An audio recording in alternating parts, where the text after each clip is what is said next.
Okay, hello folks, welcome back to your paper 2. Okay, that is your UPSC Mains paper 2 discussion.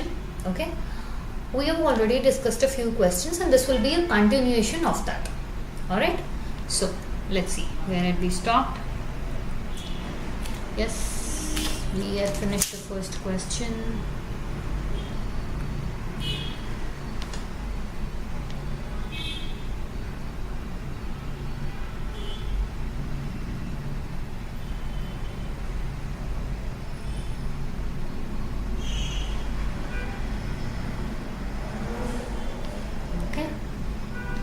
Done with the first.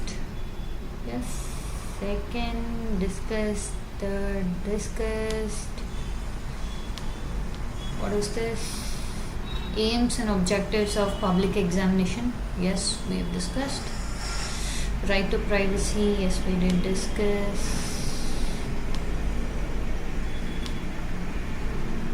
Yes. From here we have to start. Alright. So let's get going.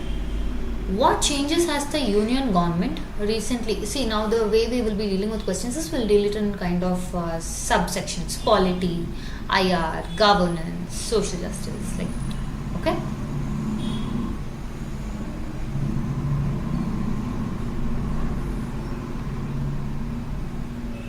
All right. Now.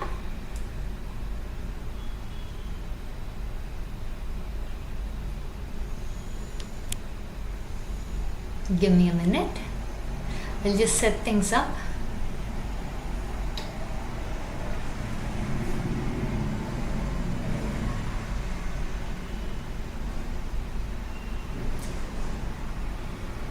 You just got to see the questions more clearly, right?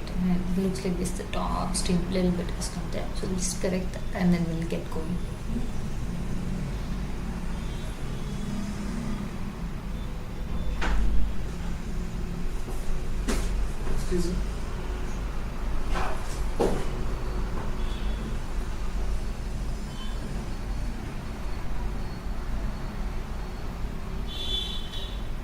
Okay, either way I'll just read out the question. Okay, even if you're not able to see the questions, don't worry, I will be reading out the question, so you don't have to worry about it. Fine.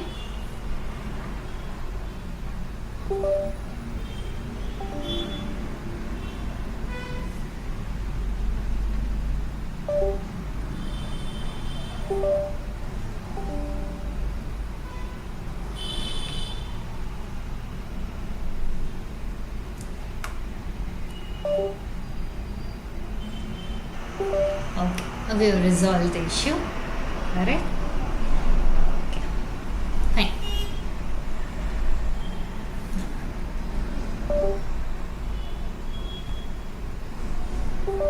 Yes. We are ready. What changes has the union government recently introduced in the domain of center-state relations? Okay, here the keyword being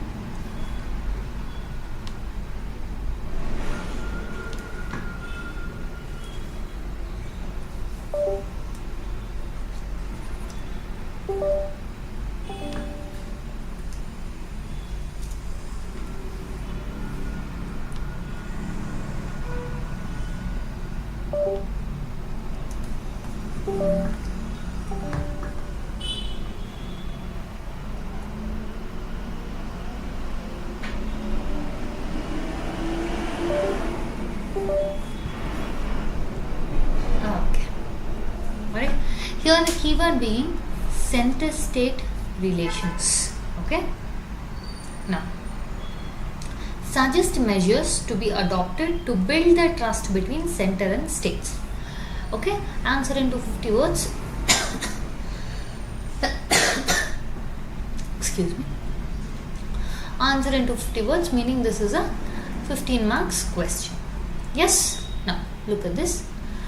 What changes has the union government recently introduced? Okay, this recently is a very subjective term, which means we don't know how recent do they mean.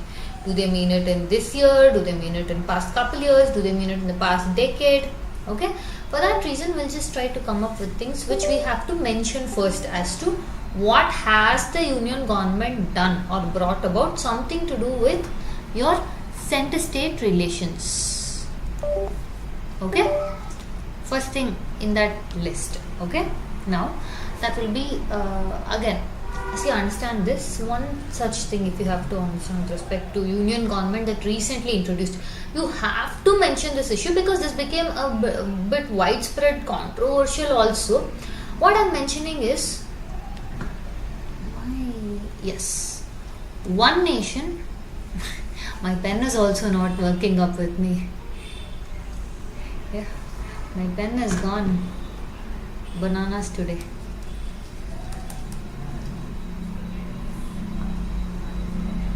One nation,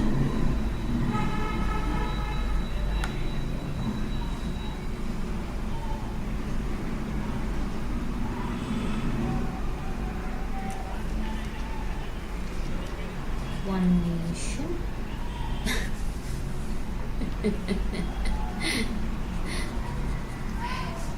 Man, it's okay. First, let's just discuss it. Alright. So what happened was, in a 2021-2022 period of time, okay, we all know we had pandemic, okay, but during pandemic period of time, initially it was not like your 2021 period of time. If you see, we were aware of what the pandemic is, what precautions we are supposed to take, okay, and then what measures that are needed from our side to make sure our lives start resuming, okay. So for this, what we started masks, social distancing, etc. But at that point of time, okay, one more thing was people started resuming work. When people started resuming work, which means during pandemic, all the migrant workers, etc., who had gone back now started coming back in, right? This is more of 2021-22 period of time. So when they started coming back, they also need consumption of food. Yes. Now, migrant workers, again, you can see in which economic category you can put them. Low income group, middle income group, or high income group. You will put them obviously in your low income group and etc. So what happened when they started coming back, let's say they are in Bihar. Now they've come to work in Bengaluru. Right? Now when they come live here, they also have to consume food. Yes. For that reason, they introduced this concept of one nation, one ration card. Okay. If you had your ration card, okay, let's say you belong to your BPL category. Now you can avail the benefits of PDS system not just in Bihar but also in here. Alright. Now this became a little bit controversial, I told this, because states started discussing on it as to no, that will lead to a different set of problems. If you said, what if the family which is back home, okay, if this person only buys off all the ration, what will happen to the other person? Then they said, no, you can buy just 50% of grains, okay. So there was a lot of stuff associated with it. You cannot just tell outright, this is right, this is wrong. But that was one of the steps introduced by your union government, okay, or your central government, to do something with respect to your center and state. Okay, the first thing that you will mention is your one nation, one ration card. Understanding? Another thing is the introduction of your PM Shri schools. Okay, in your PM Shri schools now the education, okay, they are trying to impart. Alright, that is coming from a unified source, meaning unified source when we say that is something that is applicable to one state, other state, as a states ka, okay, education. The states ka issue, now they can introduce what it is and everything, right? But all throughout India, one sort of consistency can be maintained. Yes, that is the concept of your PM Shri schools. Okay. Another thing is you can mention your national education policy ka. More specific is your 3-language policy. Okay. They have mentioned 3-language policy, which is very important. Okay, that also you have to give, so that it gives adequate stress and importance to the local or regional language. Understanding? Clear up until here? Yeah? Let's see if our pen is going to work now.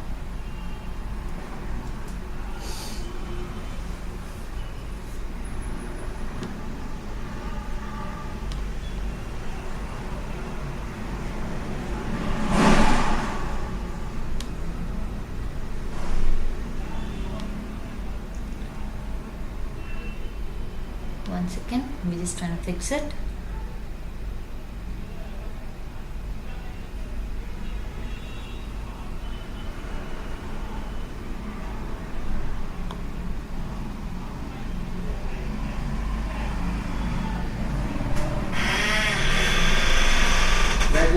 Okay.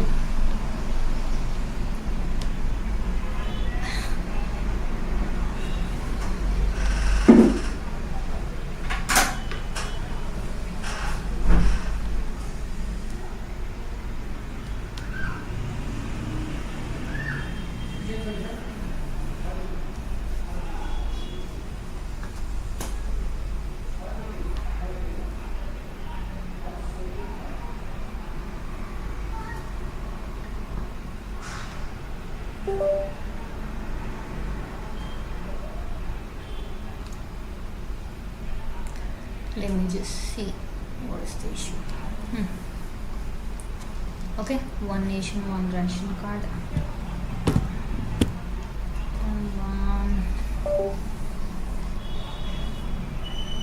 Let me try to connect to different writing pad. Probably then.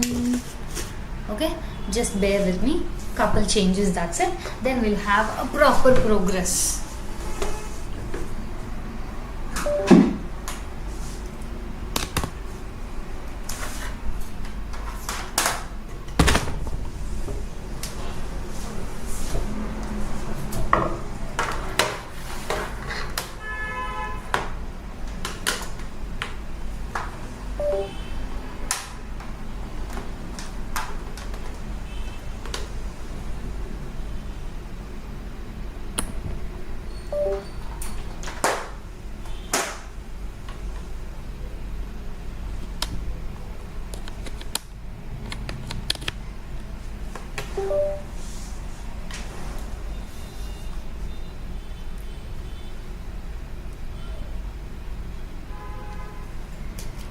I think we finally rectified the mistakes. Okay, that is your technical difficulties. Okay. Now, let's back to complete speed. Yes. Come on, start working. Yes, we have resolved all the technical difficulties. Okay, so what did we speak about? We spoke about one nation, one ration card. Yes, this was one such thing. Another thing is your PM Shri schools. Okay, we also mentioned about your national education policy ka 3-language policy. Yes, now just because it is about domain of center-state relationship and adopted to build the trust between center and state, meaning there is something, a set of friction that is there between your center and state. Yes, what is that frictional elements, do you think? Or what is the kind of things that makes your states or center get angry on each other? What are these two siblings quarreling about? Okay, one thing again, because they have said recently introduced on the same term is one such thing is your National Investigative Agency. Yes, the changes they brought into this National Investigative Agency is again one more thing that sparked a debate between your center and row. According to your National Investigative Agency, what they did is center, okay, the changes that they gave more power to the center rather than the police. Okay, police being a state subject. It was in a way, the states kept complaining, the investigative power and etc. All that belongs to police, and the police is a state subject, and you have taken that power and given it to a central agency or central power compared to the state. So you are undermining us in our own state. Okay, somewhere that was one of the controversy. Another thing was, again this is one very common thing where you will find the fight or conflict between center and state, most common on this topic, that is your role of governance. Okay, they're considered as like agents of center. So this is one common issue. You will also find multiple mains question on this topic also, your role of governor and all. Okay, and then another thing is your all India services. Yes. What else can we add? All India services. Okay. Yes, this is one most biggest thing that they keep fighting about. That is your precedence rule. Yes. Understanding? So These are the kind of things that keeps on happening, which brings a tussle between your center and states. Understanding? Now,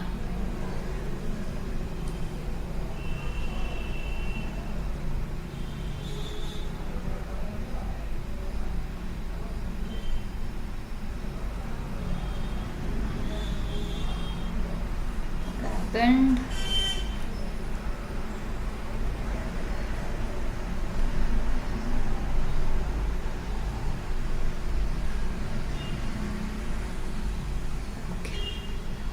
Okay. Now, what are the remedies?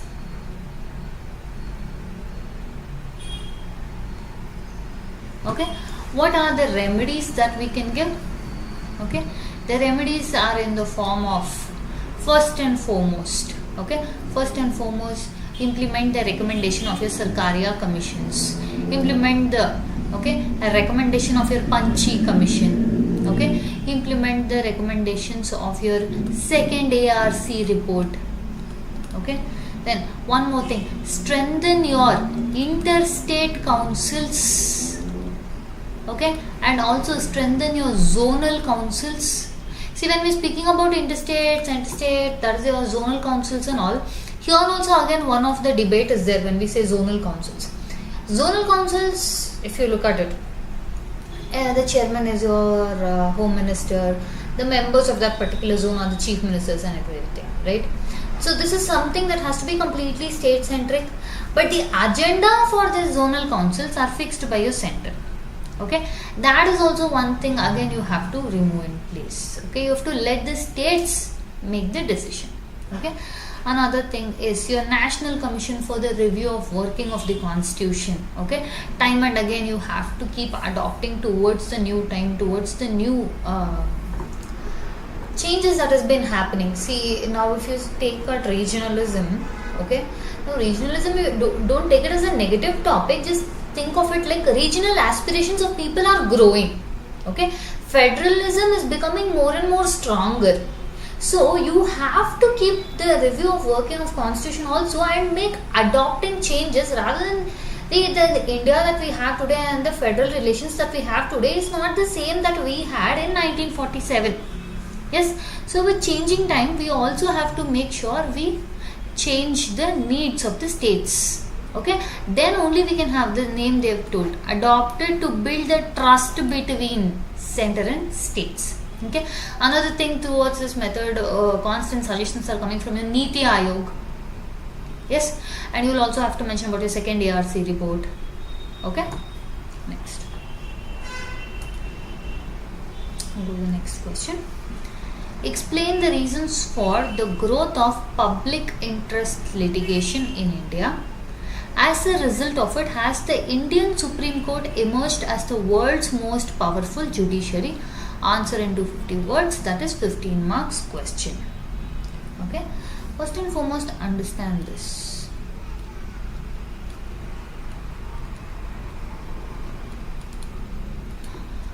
See earlier, okay, before 1973, let's put it, that is before Keshwanand Bharati, after Keshwanand Bharati, we'll start differentiating. Public interest litigation is one of the ways where we call it as a part of judicial activism. Okay, meaning judiciary shows. Okay, see now if you see, constitution has created legislative, executive, judiciary, and they've all been given this particular set of work they're supposed to do. Let's assume it like that. But if each of them are only going to focus on what they want and the society needs are changing and no one is ready to address this, at that point of time we do need someone to address these changes with changing global trend. That role was taken up, okay, by your judiciary. Okay, that is what we mean as judicial activism when it introduced the concept of public interest litigation in India. Okay, initially it started with reforms in prison, okay, where the food was unpalatable, okay, inhumane treatment. Okay, so when a piece of paper was sent, alright, to a particular justice, now the particular justice changed it, okay, to a mode of PIL.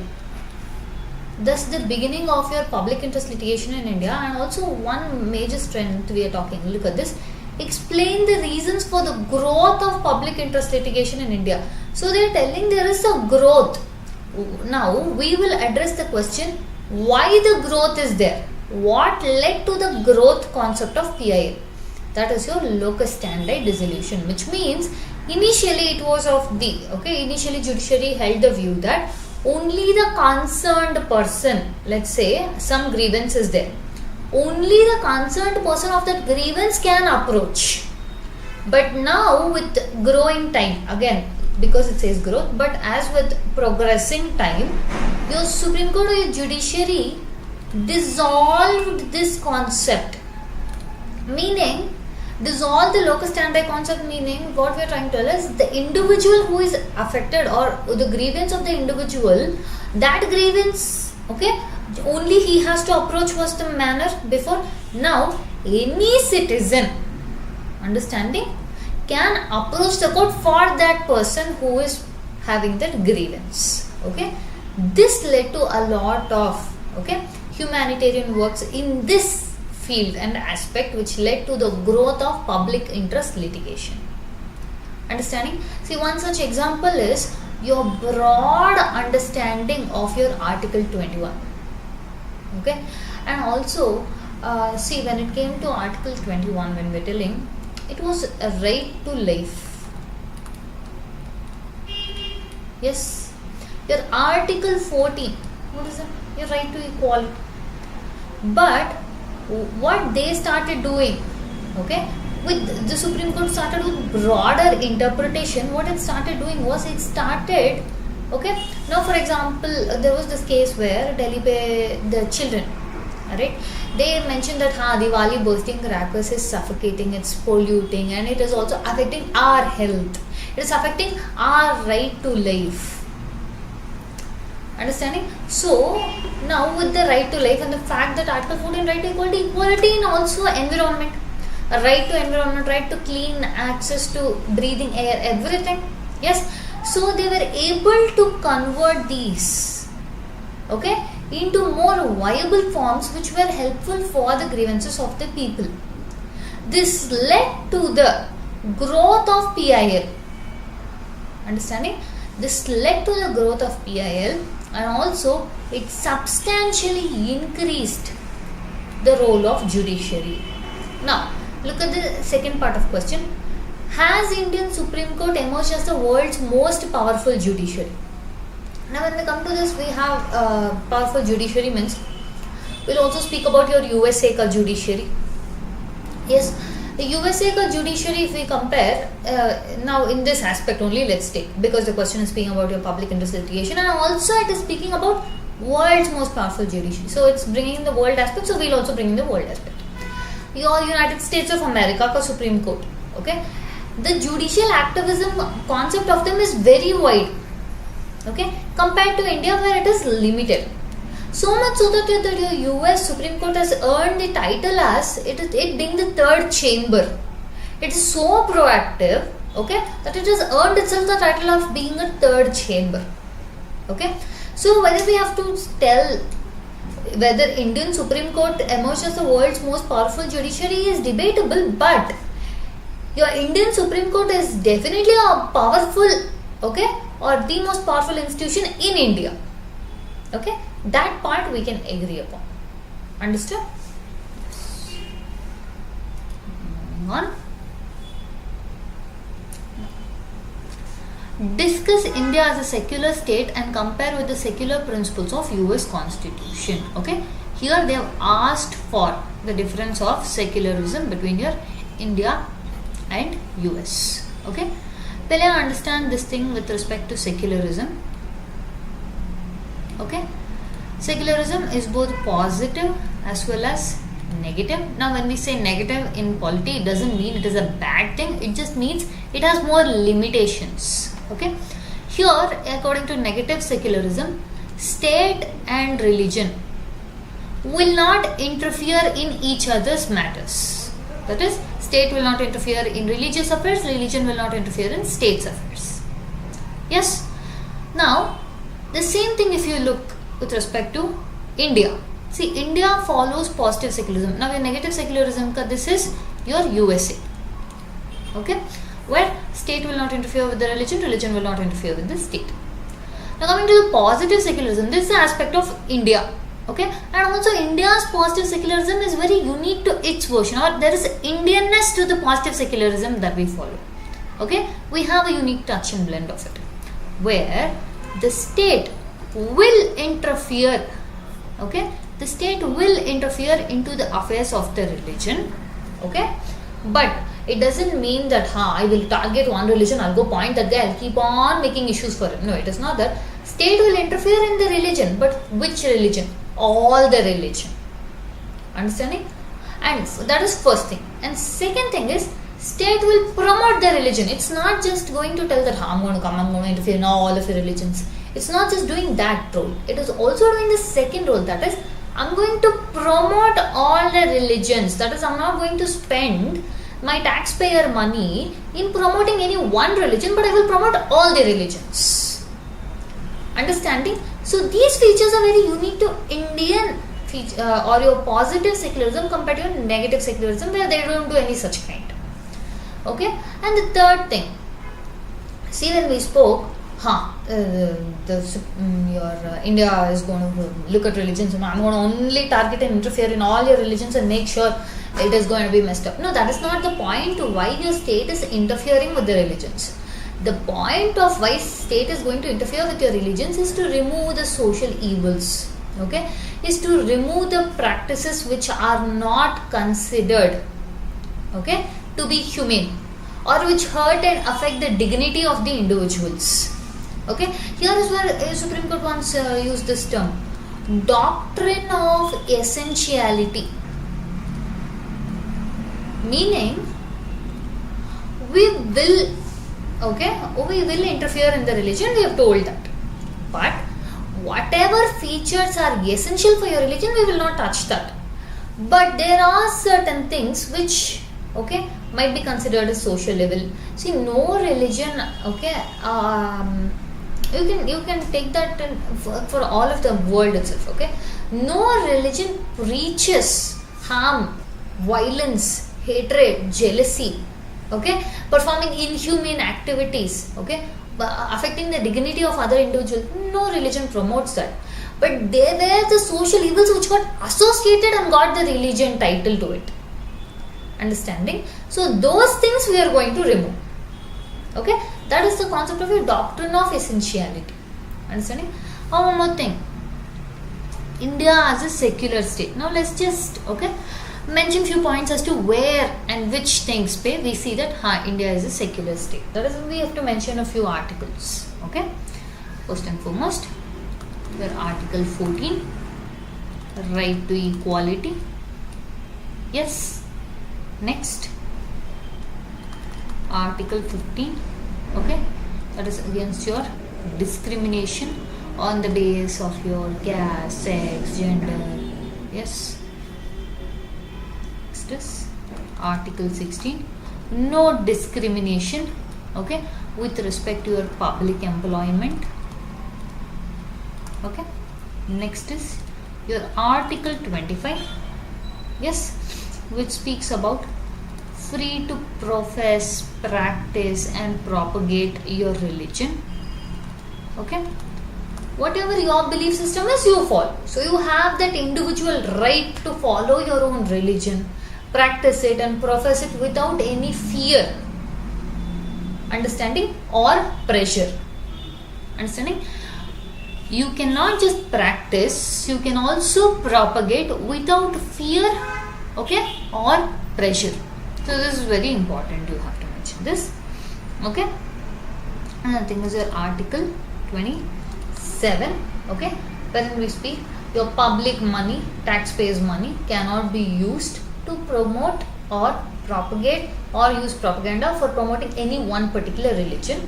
Okay, and also when we say secular state, India is, we do not have a state religion. Okay, there is no state religion compared to your counterparts such as your Pakistan, yeah, who have state religion. We do not have any state religion. Okay, these are all the factors you will mention in this particular question. Okay. Okay, With this question, we have come to an end of your polity section. Now we will be starting with your international relations.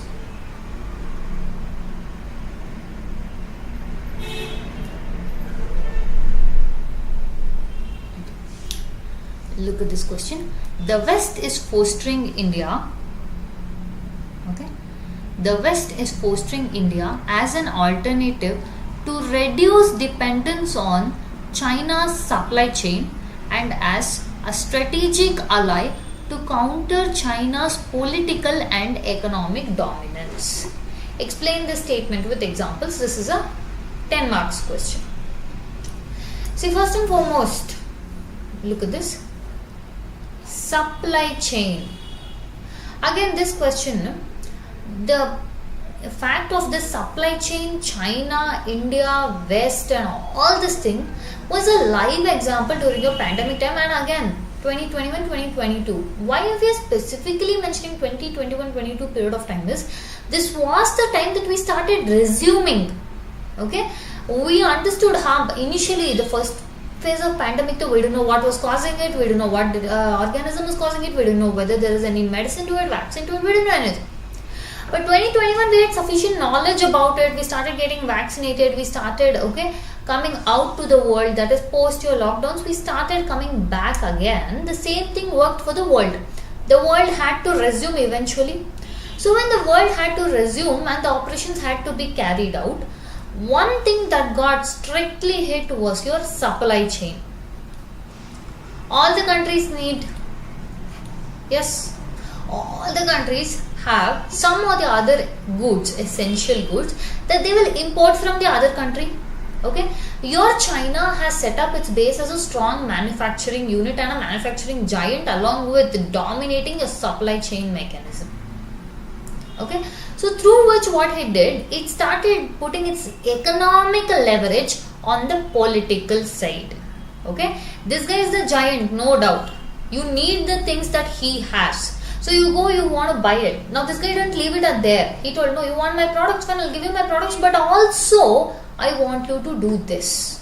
I want you to do that. He started asserting his political weight based on his economic gains. And also prospective economic gains, meaning this guy had a strong weight, which could affect the system. Now when we keep saying the supply chain, manufacturing thing, one more thing is, this guy is rich in minerals, semiconductors, lithium. Now these kind of things were very much there with that guy. For us, again, see, India has had its own fair share of issues. 1947, independence, post that planning commission. With that planning commission, we started 5-year plans. Initially, it was to agriculture. Later, after your second, we started with industrialization. But very soon, during the fifth 5-year plan, we had to skip, move towards your welfare schemes. Okay, so either pre-British time or during British time or post-British time, we did not give subsequent and substantial amount of time was not given for the development of manufacturing sector. And yes, now you can tell how post 1960s, 70s we could have started, but there the stress was more than being given to manufacturing. We started with what we were good at, that is the service sector started booming. And especially with your 1990s LPG reforms and disintegration of USSR in your 1989. Yes, so post Cold War era had come to an end, unipolarity world was established. At this point of time, our service sector took a boom, again which put the manufacturing sector behind and a strain on the manufacturing sector, and also our natural disadvantages having lesser minerals. This put us in a disadvantaged state. And also this is just a comparison as to how China and India come. We have not yet come to the West, how they are fostering. In this backdrop, what happened, they saw that China was using its advantages in an undue manner, and with the economy, that is, it's nothing but a shark. China is a shark which tries to gain, and also its strategic location. By when we say China, still we have not come to India. China's strategic location, in the sense it started making every location its strategic location, which means it started dominating in your South China Sea. Okay, it started dominating in your South China Sea. It started dominating your Indo-Pacific belt. Okay, this led to issues in all of the your developing countries, developed countries. Okay, the least developed country, that also will come address it in different part. Okay, so it started pressurizing the country to find someone who can counter that China. Understanding? Now here is where India Cup story comes in. First thing, India is very strategically located. We are at the heart of Indian Ocean. Okay, the name itself is ours. Okay, just because the name is ours, it's not ours. Okay, yes, so we are at the heart of Indian Ocean, and also one more thing is, yes, we have a strategic position. We are located in a very well planned manner. One more thing is, we are a democratic country, and we are not the eyewash democracy that particular dictatorial countries claim. We are a democratic country who follow democratic ideals. Okay, first thing. And second thing, we are on the path of countering terrorism. We are on the path of countering China. We also want to bolster the initiatives like Make in India, Invest in India. Okay, and more important thing, not just for India but for the world also, we prefer sustainable trade and business practices. Okay, when we say trade, sustainable and your safe business practices, we mean that I also have to survive, the other country also have to survive. Okay, with this mindset is what we are doing things. But other countries are there where I survive, then it is fine. I don't care about any other countries. Okay, that is your China there. Okay, so your US, understanding? And now the West, when we are speaking, one of the big giants is your USA. The USA wants to team up with India. Okay, so much so that India will act as a counterweight to your China. How? First disadvantage we discussed was we are lacking in minerals. Okay, so what it did was we entered into Indus X. Okay, what is Indus X? It is India USA Defense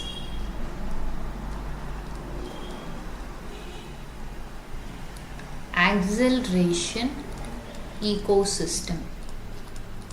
Okay, and also we came up with your strategic partnerships such as your I2, U2, which is nothing but your India, Israel, USA, your UAE, and also your strategic partnerships such as your Quad. Okay, Quad again you can tell India, USA, Japan, Australia. Okay, now alongside that, I told you India and your USA have come up with a mineral security. Same way to bolster this same spirit, your India and Australia and Japan also made the same pact. Okay, so providing adequate things to make sure our disadvantage, okay, our natural disadvantage over China could be counterweight. Understanding? Clear up until here? Now, so one main important thing you will speak about is Mineral Security Partnership, or your MSP. Mineral Security Partnership with whom? The USA, Japan, Australia. Yes. Now when we say the West, okay, we are trying to make sure that the domination of China on the world or global trade, okay, is not going to affect the fair trade practices. Fine. See, when you say fair trade practices, first and foremost understand one thing, every country wants to put its country prior with respect to meeting the state nation's demand and then the international thing, right? At least you have to have concerns over sustainability, because today there is a need of the hour. We just witnessed that in the pandemic. The world cannot be concentrated in your nation, or we are not a very isolated country. Any one place something starts, it has effects on all the countries. So now more than ever we have the need for a cooperation, okay, for moving towards sustainability, for better development, okay, and India seems like the perfect candidate to the West to alter the China's mindset of global domination. Understanding? Global domination is not a very bad term, but when you do it in unfair means it is a very negative phrase. Okay? Next, we'll move ahead to the next question.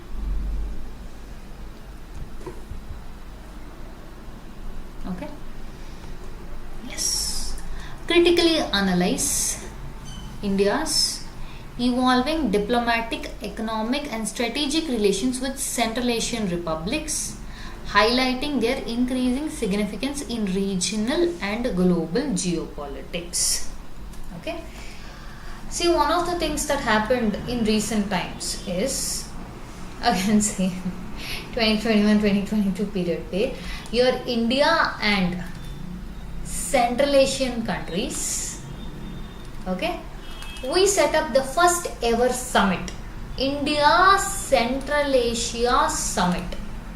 Okay, this was to commemorate our 30 years of association. Understanding?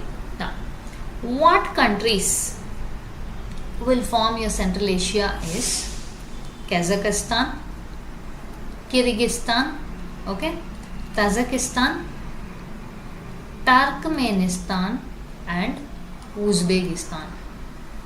Okay, these are the guys who form the Central Asian members. See, first and foremost, understand this. When it comes to your Central Asia, this was a common phrase in your political science and your international relations.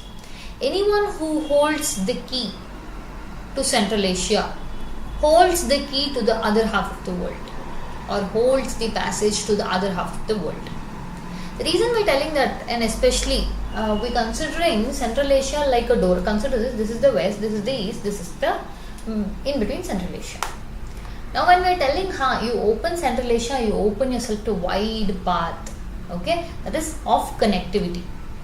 But one of the irony is this Central Asian countries are your landlocked countries, or they lack connectivity.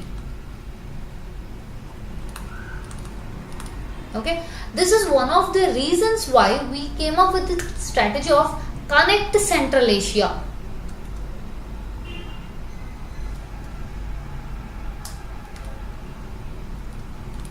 Okay, we came up with Connect Central Asia. One such thing is your Ashgabat Agreement.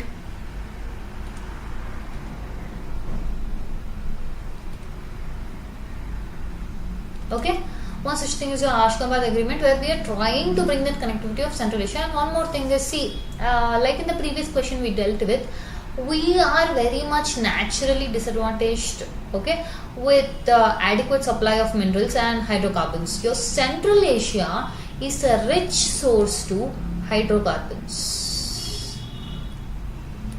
Okay, so now our partnership with them would bolster us in this particular field.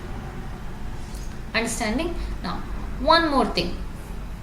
What other things apart from your Central Asian? We said you have to mention about your Central Asian Summit, where we have discussed about how we will make sure that both sides of us will open our country towards culturally, okay, to each other, and also we'll set up a secretariat in each of our respective countries. And also we spoke about Ashgabat Agreement, Connect Central Asia, and here you will also speak about your development, that is India's role towards Central Asia and its neighbors, trying to connect with it.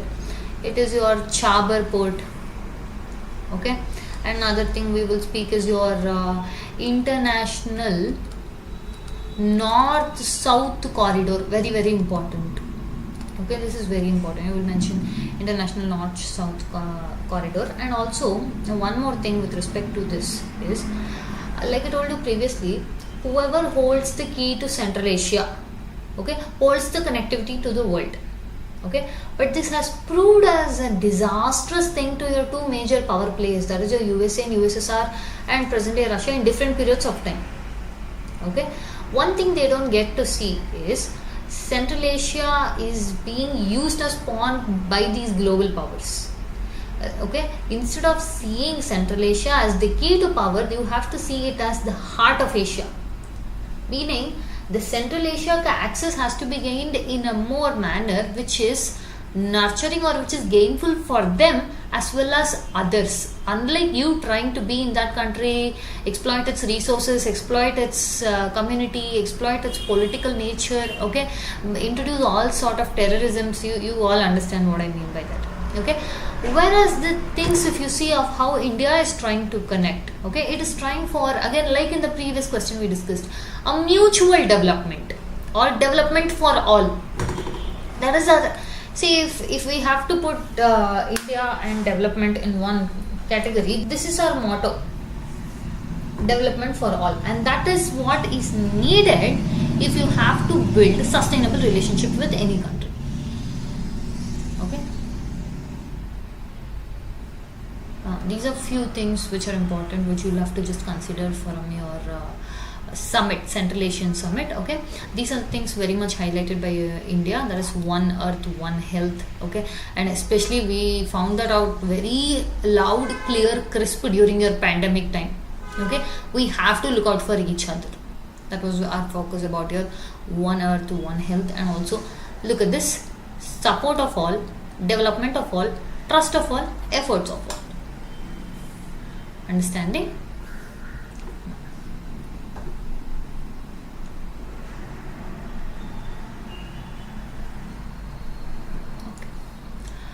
Terrorism has become a significant threat to global peace and security.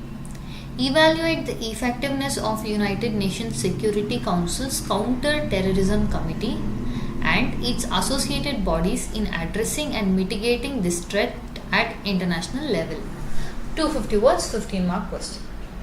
See, post your 9/11 attacks, okay, your UNSC, that is the Security Council, came up and started the CTC, Counter-Terrorism Committee, okay. See, countries have always had a ways and means of protecting their own interests, okay, be that physically, economically, or even, okay, especially from this pandemic time, we can tell you through biological means. When I say biological means, through this biological weapons concept. I'm not telling pandemic is a biological weapons concept, but even in that, in the Second World War period, we have witnessed a lot of it. We'll discuss this specific topic some other day. Okay, so what happened? The countries have a tendency to protect themselves. Post your 1990s, or the world opened up everywhere, globalization, liberalization, privatization, we realized that we are not as secluded as we think. Now more than ever, the world is very much open. Okay, at the same point of time, we are filled with ideologies which are radicalizing the people in the name of religion, in the name of caste, in the name of community, okay, in the name of race, okay. So amidst all this thing, this radicalization has put the world in a very difficult place, okay, where people think the activities they are committing is to protect one, okay. No particular, okay, philosophy which is meant for mankind speaks about wanting to hurt other person just so that you will have that sadistic happiness. That is why I tell you, no ideology which is for humankind, which is for the betterment of mankind, will not speak something of this. And terrorism is one such thing, which doesn't speak for the better of mankind, which doesn't speak better for the humanity. Okay. Now, when we say terrorism has become a significant threat to global peace and security, here you mention your examples such as your 9/11 attack of your USA, okay, 26/11 attacks of our Mumbai blast. Yes, you mentioned that, okay, as example. And also see UNSC ka counter-terrorism committee. We all know fair share of issues associated with UNSC. Yes, from very long time what we have, one of the issue is for the person responsible for our Mumbai terror attacks.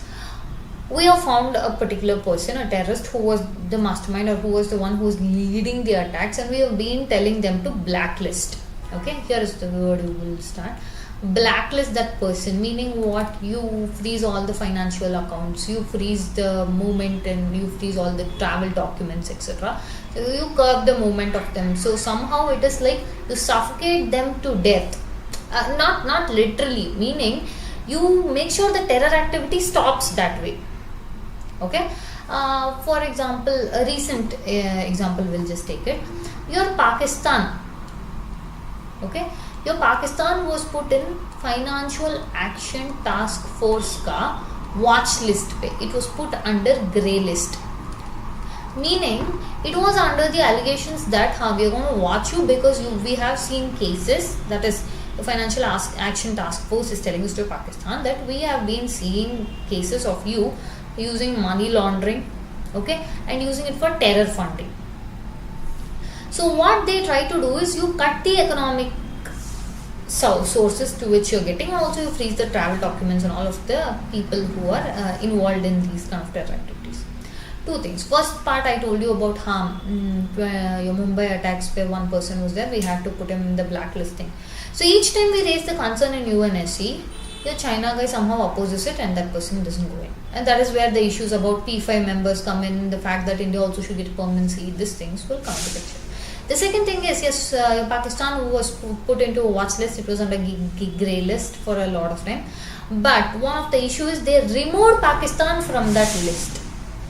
Okay, they removed Pakistan from that list, and it is said that, okay, after Pakistan is being removed from that list, the terror activities have increased, or the insurgency has increased in your Kashmir area. Understanding? So these are all few of the examples you will have to mention. Okay.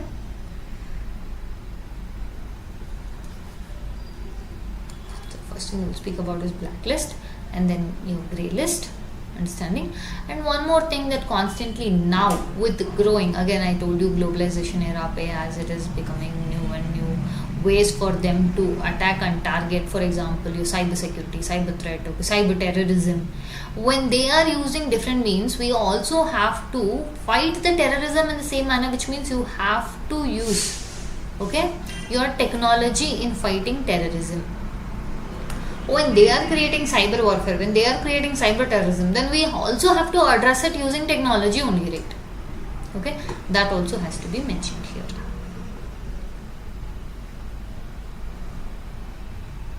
I'm going to the next question. This question was pretty much expected. Current affairs pay, it was just ruling all over.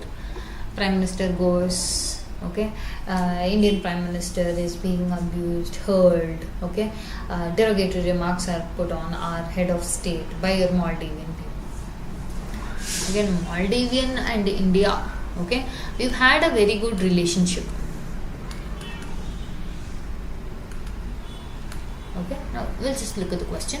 Discuss the geopolitical and geostrategic importance of Maldives for India with a focus on global trade and energy flows. Further, also discuss how this relationship affects India's maritime security and regional stability amidst international competition. One main guy, your China guy. Okay, now I told your India and Maldives have had good relationships only. Okay, considerably we've had good relationship, whereas your Maldives had such thing as India first policy. Okay, it used to have that. Priority will be given to India, and also see the location of Maldives and India put them in a very tight bind. Okay, first thing, we were in the good state of India first policy, and we have also included them in our Sagar program and all of those. But post year 2013, when Abdullah Yakin became the head of state, the India first policy got transformed to India out policy. Okay, this is the beginning stage. Understanding? This is the beginning stage of India out policy, so much so that it proceeded to present time pay. The Maldivian head of state told India to take all its troops and vacate or leave Maldives. Okay, why? Because this was coming from your pro-China policy. Okay, this was coming because of your pro-China policy. Okay, so much so that your 2023 pay, okay, that is after your Muhammad Misuzu, okay, after he became the head of state, this pro-China policy intensified so much so that it was even part of their election campaigns, okay, which was very much visible that they were part of your pro-China campaign and they were against your India First policy, which is what led them to, see, I told here it was the introductory stage, but here it was intensified, that is your India Out policy, okay. And see, with respect to global trade and energy flows, okay, the location that your Maldives occupies with respect to India is a very close strategic partner, okay. Maldives became and Maldives is a very close strategic, okay, is a very close strategic partner to India, and the same was for the country of Maldives. See, understand one more thing. This I'm just quoting your head of state, okay, your head of state of India, remarking this in one of the BRICS incident, that one old friend is better than two new friends, okay. This was quoted in one of the BRICS summit. Same way stating for Maldives, the ties that India and Maldives have goes and dates back to not just your economic ties, okay. See, look at this, we are not just geopolitical or geostrategic, we have a huge link of historical ties, cultural ties, okay.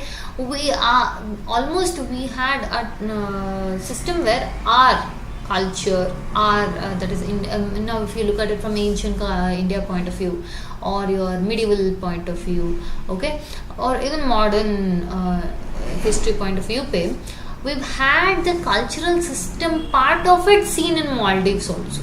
And also one more very important thing is, Maldives is a country that is heavily dependent on tourism. Yes, that tourism is promoted in a larger way by India. And now when they started hurling this back to India, this started getting affected. Understanding? They started getting affected in a bad manner. See, we are not a very enemy-making country. Rather, we are like live and let live is our policy kind of people. So, despite Maldives doing all these things, it has to understand the implications it has with developing enmity towards India. I think so. These are the examples we'll have to mention. This completes your IR. We will be starting with your social justice.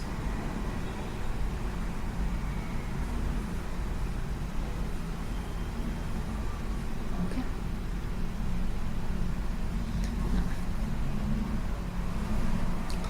Poverty and malnutrition creates a vicious cycle adversely affecting human capital formation.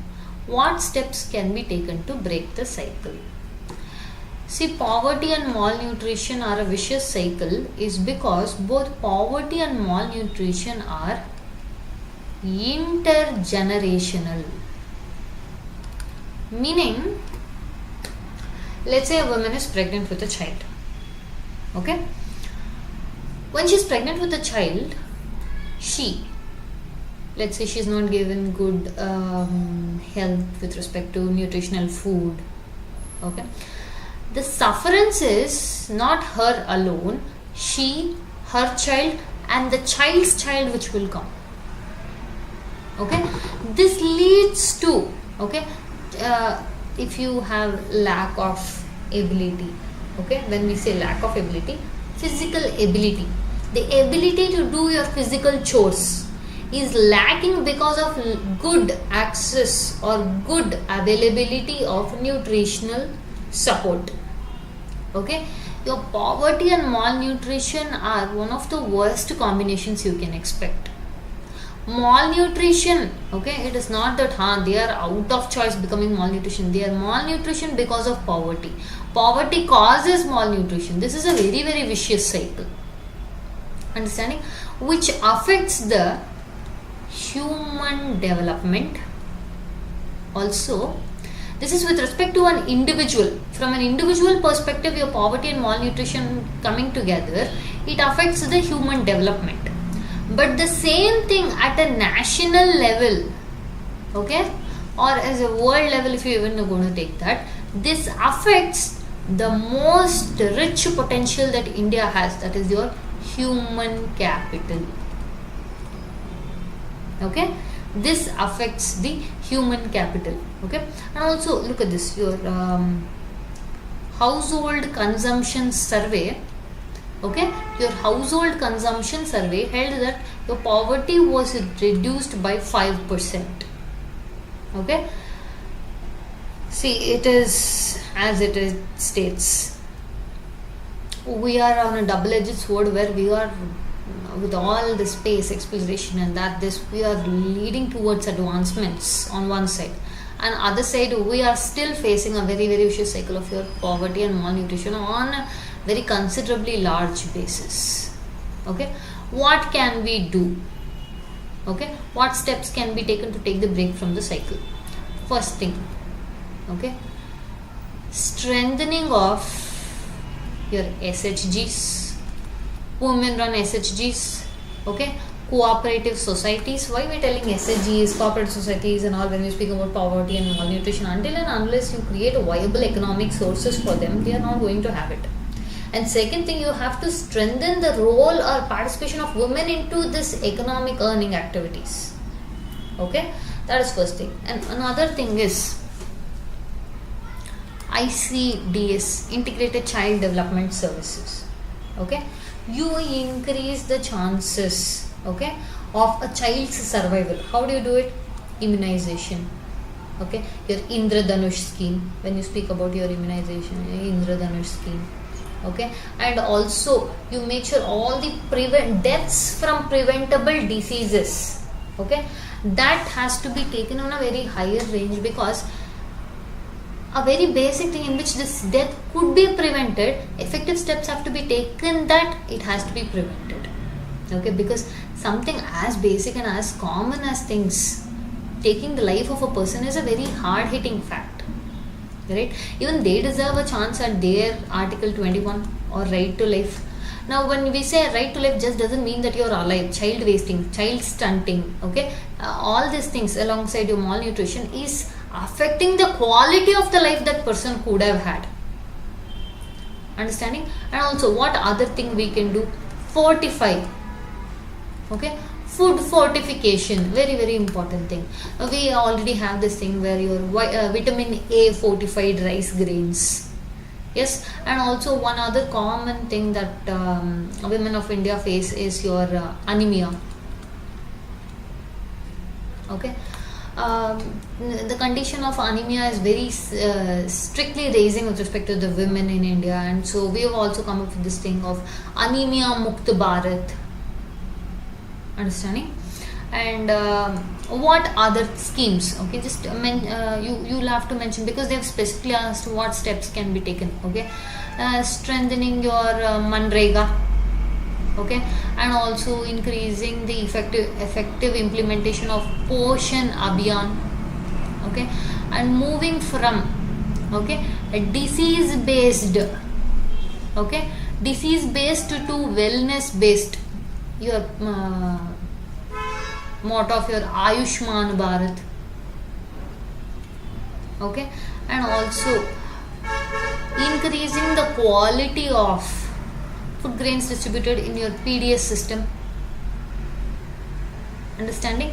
And also strict and effective implementation of your immunization programs like your Indradhanush, etc. Okay. The next question we deal with is, it almost feels like a continuation of that question. That is why I didn't give a proper conclusion there, but rather we will discuss it here also. See, public healthcare system. But we say the question here is a separate topic, but the reason I am telling you that and this is a correction is a difference. I will tell you. In a crucial domain like the public healthcare system, the Indian state should play a vital role to contain the adverse impact of marketization of the system. Such are some measures through which the state can enhance the reach of public health care at grassroots level. Okay? when you say public healthcare or any public amenities for a welfare state, okay, India is a welfare state. Understanding? Now when we are a welfare state, the pressure on that state is already huge, high and mounting. Huge, high and mounting. Upon this, we keep on adding new things that we need to, for example, your right to education. That is very important, but we only get primary education. We should also be getting secondary education, tertiary educations and all, right? But we can't right now because it puts this, again when I'm telling we can't get that, we cannot get that as a matter of right. Compulsory, that we are not getting with respect to your secondary and higher education. Why? Because the state is already stressed. The loophole, the way forward to this is where one system is able to do and where one system is lacking, that is where your public, okay, here public healthcare system is different from what the topic public we're talking. Here is where your individual, okay, institutions, individual investors and all come in and take and play a proactive role. Understanding? Now look at this crucial domain like public healthcare system. State should play a vital role and contain the adverse impact of marketization of the system. Okay. See, in the previous case we stated malnutrition is there, severe malnutrition is there, poverty is there. State has to do something. State is trying to, but it is not able to. That is where they came up with this things called food fortification. Okay, and also for children midday meal scheme. Understanding? Now there's also many schemes that is implemented by your state governments where a pregnant woman who has delivered a child gets access to nutritional meals. That is the place where your ASHA workers play a very important proactive role. Okay, let's see what are the schemes or what are the measures that is taken by India in the healthcare system, and then we'll discuss what steps we have to be taken. First thing you will mention about is your Jan Aushadhi. Okay, then you will speak about is your Jan Arogya. First we'll write this down, then I'll explain. Okay, then you will mention is your Ayushman Bharat, and then you will give this health for all. Okay, because health is also part of your fundamental right, no? And also this health for all is a feature of your sustainable development goals. Understanding? India also follows the similar lines on this one. And the next is with respect to, like we spoke in the previous one, your state takes a proactive role in preventing deaths, okay, which are coming from, okay, which are coming from things which can be eradicated, such as TB Mukt Bharat, Anemia Mukt Bharat. Understanding? And also state playing, see, immunization, vaccination, etc. Pandemic time pain, private pay, if you we had vaccines available, private pay also, your government also. But state had to take a measure and provide free of cost vaccines because we live in a society, India is a society, again like I told you, double-edged sword. Still today, if any of the healthcare issue comes to a family member, chances of you falling a class down is higher. Meaning if you are a LIG family or a MIG family, okay, if any, okay, emergency, healthcare emergency comes, so that the conditions are such that your level of your class itself, from MIG you can fall down to LIG. Fine. From LIG, where will you drop to? Understanding? That is the curse of the healthcare system that we are having. Okay. And one more thing, when we speak about Jan Arogya, Jan Aushadhi and all, we speak about generic medicines or affordable medicines. Okay. Now when we say affordable medicines, we also speak about your Jan Aushadhi Kendras. Your Jan Aushadhi Kendras pe generic medicines means same medicines, different compositions, okay, which comes at extremely lower cost and also treats your illness, okay. And also this generic medicines pe also include affordable, okay, life assisting devices or assisting devices, for example hearing aids, etc. Okay, kneecaps, knee surgeries, a lot of these things especially targeted with your old age, okay, health issues. Okay, and then one of the thing you will have to again mention is your national health policy. Okay, your national health policy of 2017 states that the spending on the health, okay, that is spending on the healthcare sector should at least increase by 2.5% by 2025. Understanding? We spend a huge amount on defense, we spend a huge amount on different things, but if you look at the allocation or the amount of spending on healthcare, it is considerably poor.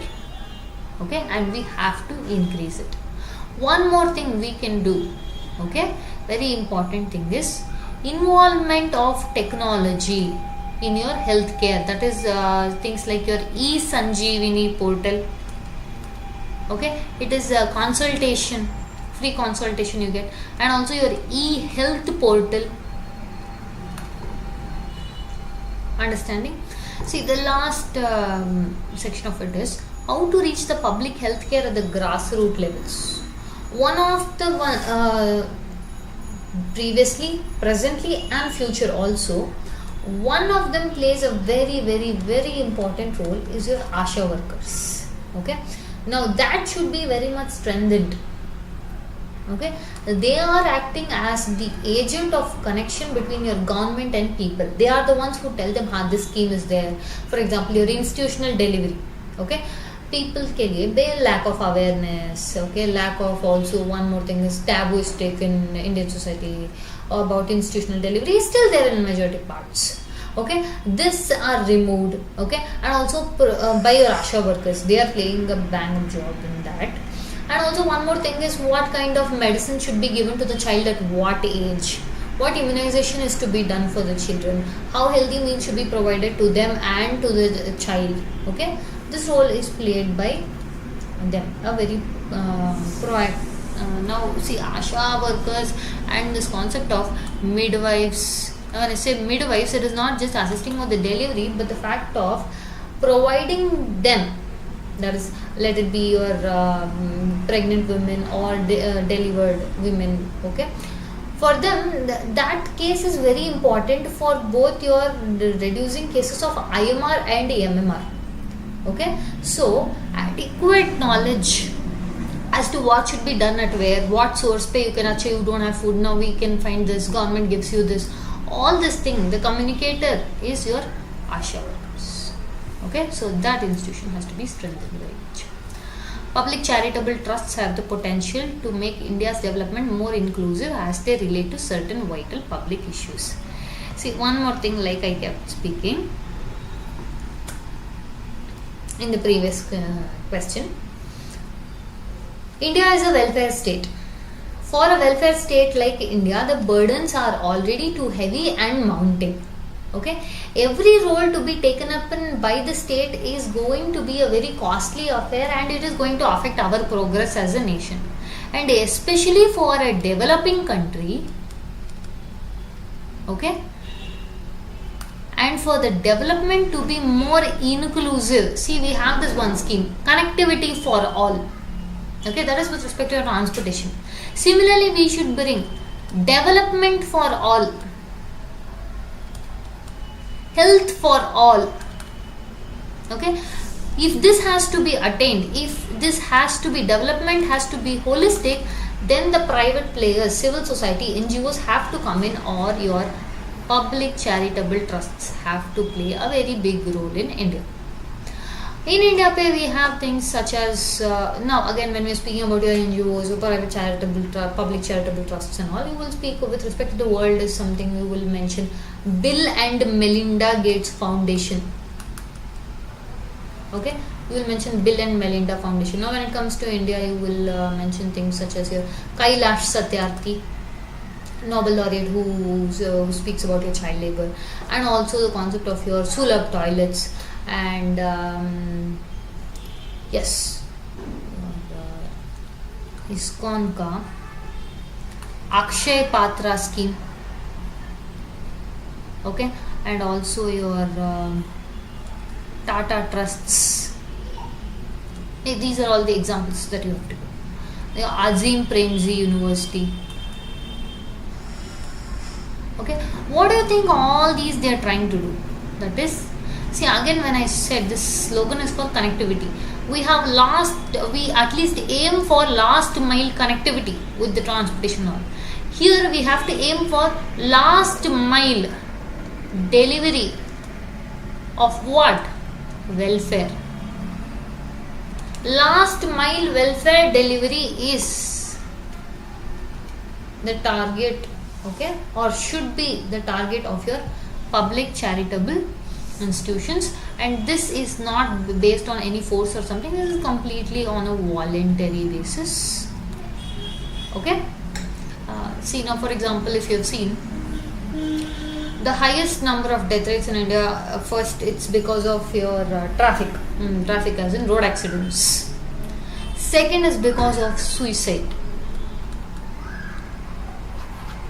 Now we have seen a considerably large number of your suicide prevention helplines, centers, counseling centers, okay, and also your judiciary decriminalizing, but rather you have to give them, okay, the necessary support they need rather than criminalizing those, okay. So these kind of measures, okay, are a way forward towards dealing these issues, okay. And we deal with the governance question.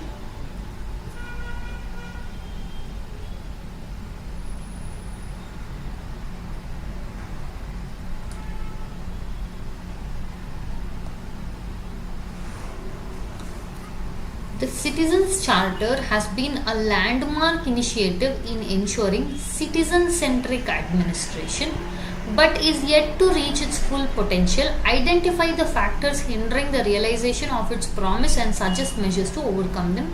250 words, 15 marks. First of all, what is Citizens Charter?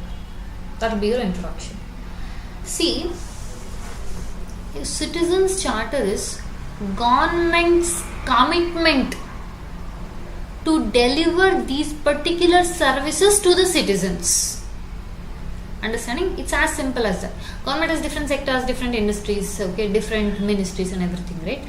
Each of them have a particular target. This is what I am there for. This is what I'm going to give, or this is what I'm going to deliver. The deliverables, okay, or the services to be provided by the government to the people is Citizens Charter. This is a very important thing. Understanding is a very important thing because the citizens can be, these are the things that I am to be given. When you have not given this, I can question you. That is, I can hold you accountable. I can hold you accountable if you do not give these things to me. See, nowadays, not just nowadays, this is the history with long-standing thing. The people, when they go to avail any government services, be it any offices or anything, it is as if they are going to ask them for a favor. Yes, that's how it is treated in reality. But the truth is, it should be as an expression of they asserting their right.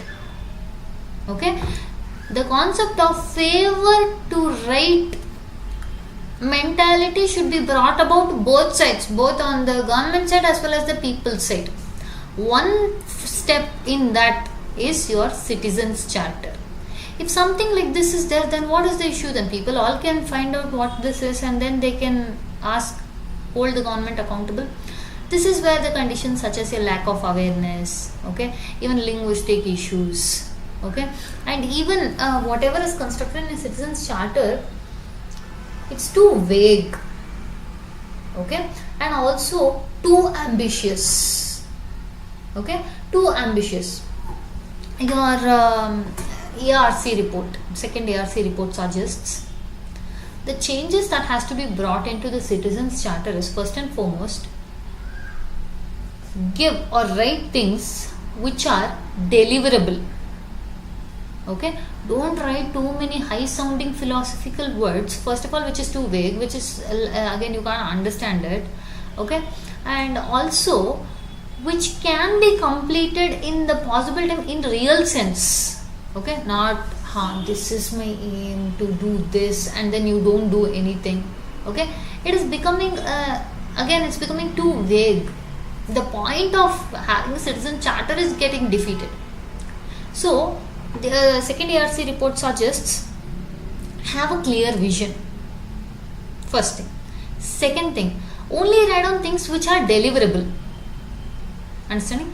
Third thing, let's say if you don't deliver those, okay, then you should pay the compensation. You should be held accountable. Understanding? And third, this is very much common thing with respect to citizen charter. There is no proper established grievance redressal. You create that. Okay. First thing is your grievance redressal has to be created and it has to be made effective. And final and most important is quality control. Okay. This is very, very important. Understanding? Now, with respect to see with growing RTI, citizens charter, okay, and all these things, the citizen now at least on paper feels like has more authority to collect the information about what he is to be serviced of, what is he, okay, what is he entitled to receive from the state. But again, because of the things such as lack of clarity, lack of clear vision, just worded, it sounds just wordy, okay, and also lack of awareness, okay, amidst all these things, this purpose is getting a little bit defeated, right? So you will have to mention the measures that I just spoke to you about your second ARC committee ka recommendations. The next is your e-governance. Okay, e-governance is not just about the routine application of digital technology in service delivery process. It is as much about multifarious interactions for ensuring transparency and accountability. Okay, in this account, evaluate the role of interactive service model of e-governance. Okay, 250 words, 15 marks. First, let's speak about few e-governance models that we already have. For example, MyGov platform we have, okay, which can be used in our policy making.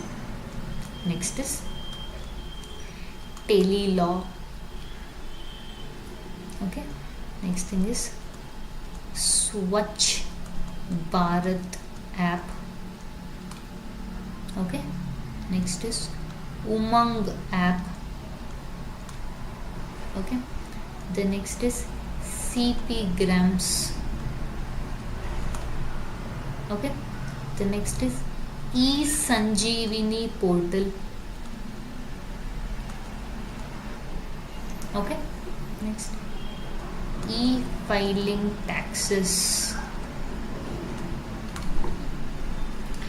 See, we've had this concept of introducing technology into governance or your look at as it is telling. Application of digital technology into service delivery process. Okay, your e-governance, that is nothing but simple. What is e-governance? You will introduce technology in governance, administrative process. That is not a new concept. It's been there, but issue, that is what the examples that we have given here. You will have to mention these examples. It's been there. Why this was initially introduced? Transparency. Okay, people will know what is what. I can see it with my own eyes rather than what is happening in the closed door. Second, people can hold the concerned authorities accountable. Okay, and also it reduces the chances of corruption. Okay, and most important thing is it reduces the delay, excessive delays. Okay, to an extent, the next point is important. To an extent, it also curbs red tapeism or excessive bureaucratic control in everything. And also, these were all the objectives with which your e-governance was started. It was citizen centric and citizen friendly. You are going to deliver all the deliverable service etc. to them only, then it should be better for them only. Yes, that was how all of these were started. But again, the role of these started reducing. Okay, is in case, for example, let's say my government app. Now this is a place where before any policy is to be made, the people are consulted, okay, as to what their view or opinion is about a particular policy, or what changes do you think the people want to know. But again, one main crisis affecting all of this is lack of awareness. Okay, and there is one more important thing is grievance redressal. Addressing that itself is the biggest thing that you have to make it so that this is efficient and effective. That is not happening. Another issue towards this is the bureaucratic resistance to start using this. What is it? Bureaucratic resistance.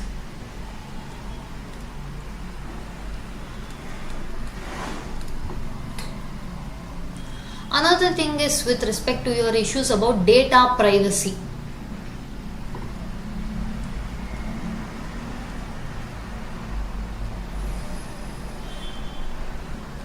Okay, another common issue, this is the main reason if you can put it, digital illiteracy. Okay, these are all the things which is hampering and affecting our concept of e-governance. Okay, last question in the question paper series.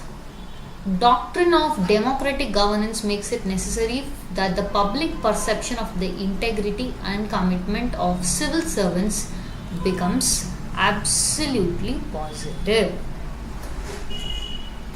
First and foremost,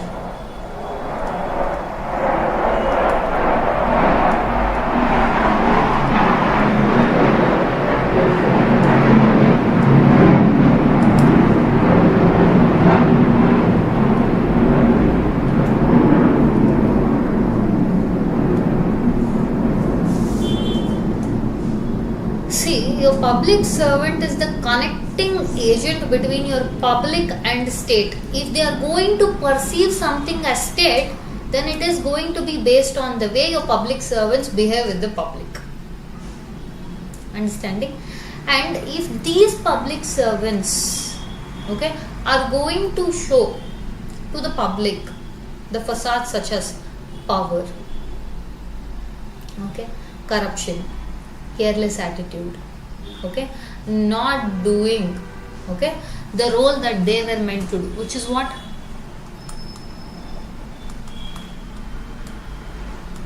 You're there to serve the public.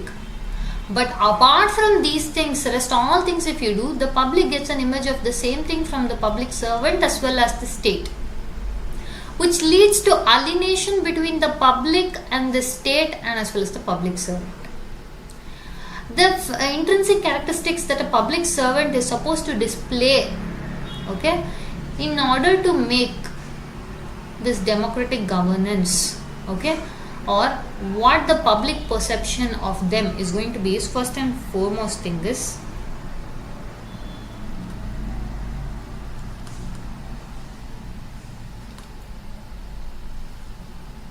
transparency, okay. Second thing is build public faith. Understanding? You address their concerns, okay, you deal with their challenges, you make them believe that you are there for them, then this will automatically get developed. Yes or no? And recently with the introduction of RTI, we have transparency, okay. But one thing where it is getting strongly affected is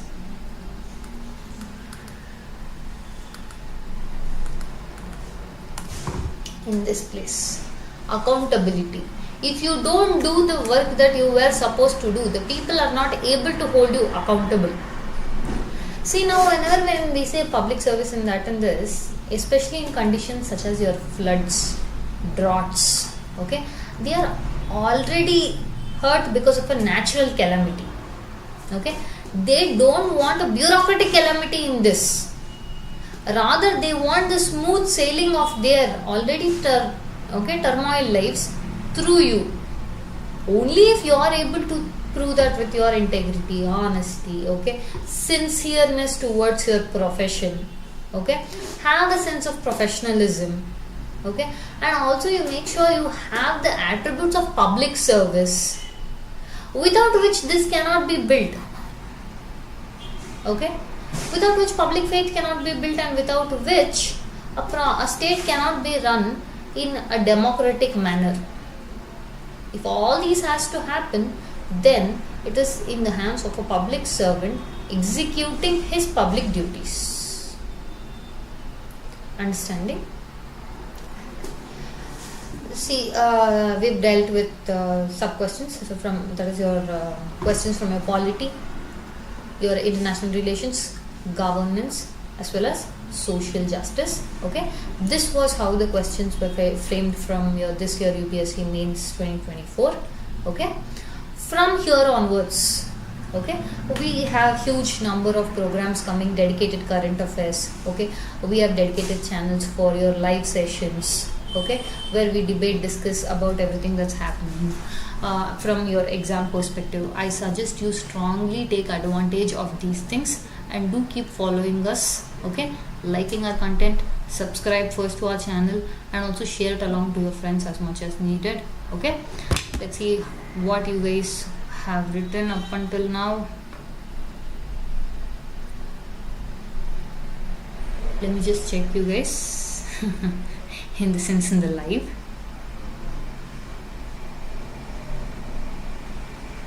Okay, alright, so that comes to the end of our paper 2 discussion.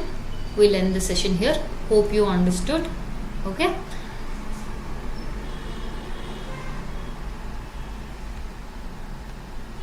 alright.